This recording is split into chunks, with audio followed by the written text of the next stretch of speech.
Welcome back to the channel. Glad to have you here. If you want to turn your kitchen scraps into garden gold faster, today I'm going to show you how to prep a compost in a big tin bin and how our feathery friends here, the chickens, can speed up the process. So grab your gloves and let's dig in.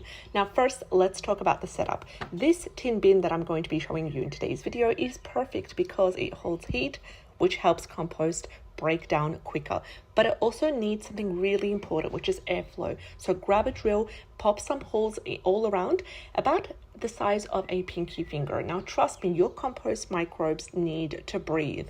Now once that's done, now your bin must be in a sunny spot. Heat is our secret weapon here. Composting is like making lasagna. It's similar to that, layer by layer. So start with a layer of browns, which include dried leaves, cardboard or shredded newspaper. Next you can add some greens, including fruit peels, veggie scraps and even coffee grounds. So keep alternating the layers and every couple of days give it a stir. Easy, all right? Now remember, keep it moist but not soggy. Now here's the fun part, the chickens. These little compost pros love to scratch and peck, but doing what chickens do best, they naturally mix your compost and add nitrogen-rich droppings. That's a double win for faster decomposition. Now it's also free labor and they love it. After a few weeks, thanks to your chickens and the heat to your tin bin, you'll have a rich, crumbly compost ready to use. Spread it all around the garden beds and your plants will thank you with lush growth and bigger harvest. Now, one thing that we're going to add to the compost is chicken manure. Chicken manure is rich in nitrogen. It's also an essential nutrient for plant growth. So when balanced with carbon-rich material like leaves or straw, it supercharges your compost and it breaks down faster and creates nutrient-rich soil for your garden. Now, let's do a step-by-step to adding chicken manure to compost. First of all, you can collect the chicken manure in bedding.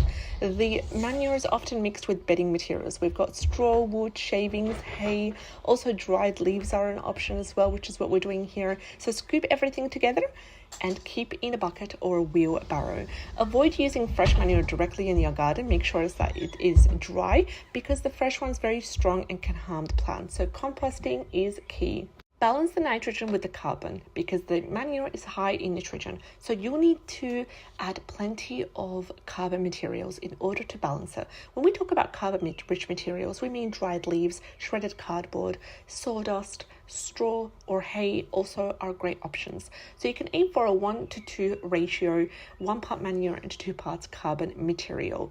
Step 3 is to layer your compost pile. So add a layer of browns, which are the carbon material, at the bottom of the compost pile and spread a thin layer of chicken manure and bedding over the browns and repeat the layers, alternating browns and manure until the pile is built. Now is the time to moisten the pile, so water the pile lightly as you start to build it. The compost should feel like a damp sponge, not too soggy, but moist enough for the microbes to thrive. Step 5 is to turn the pile regularly. So turn your compost every 1 to 2 weeks to air it, to allow the air in and to mix the material. This helps to reduce any strong odors. Step 6 is to wait for the compost to cure. So the chicken manure is hot, meaning that it burns plants if not fully composted.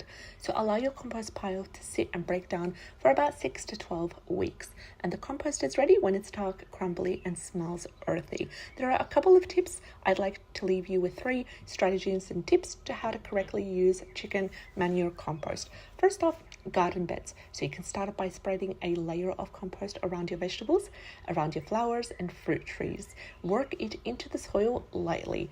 Number 2 is mulching. So you can use it as a top dressing around plants for slow release nutrients. And number 3 is please avoid overloading because too much manure can throw off the nutrient balance in your soil. So please stick to moderate amounts. By following the steps in this video, you can be able to create a really good compost for your garden. I'll see you in the next video. Take care and have a great day.